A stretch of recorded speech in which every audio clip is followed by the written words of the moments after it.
ছেলেরা যদি 4টা বিয়ে করতে পারে তাহলে মেয়েদেরও 4টা কেন, মেয়েরাও বেশি করবে, কারণ মেয়েদের এনার্জি অলওয়েজ বেশি থাকে। এবার পয়েন্টে আসেন, ছেলেরা যদি 4টা বিয়ে করতে পারে মেয়েরা পারবে না কেন? পয়েন্ট নাম্বার 1,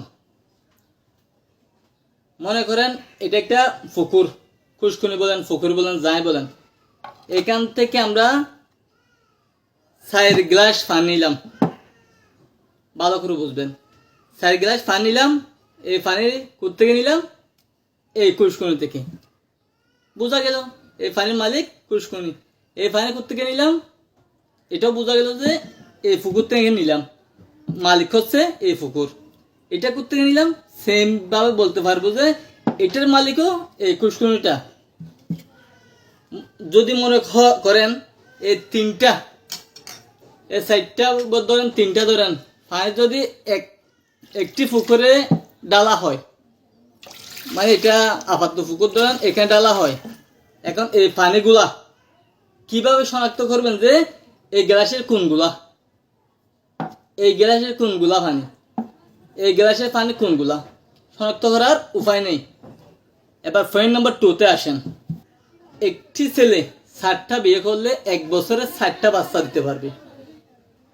একটি মেয়ে যদি 4টা বিয়ে করে 1 বছরে কয়টা বাচ্চা দিতে পারবে? পয়েন্ট নাম্বার 3, মনে করেন এই মেয়ের একটি বাচ্চা হয়েছে, স্বামী 4টা, এখন বাচ্চাকে বলবে, বাচ্চা যদি বলে আম্মু আমার আব্বু কোনটা, কাকে বলবে? রফিক, শফিক, খালিক, সমত, কাকে বলবে? তখন বলবে 4টা আব্বু। সম্ভব? কখনো সম্ভব না। যাই হোক, এভাবে আরো বিভিন্ন প্রশ্ন মনের মধ্যে লুকিয়ে আছে, বেশি বলতে গেলে হয়তো আপনাদের সময় নষ্ট হবে, এই কারণে আজকে অল্পতে শেষ করলাম। যদি আমার কথায় যুক্তি থাকে কমেন্ট করে জানাবেন, যদি বা যুক্তিও না থাকে একটু কমেন্ট করে বলে দিবেন আপনার ভুল হয়েছে। ধন্যবাদ, আসসালামু আলাইকুম।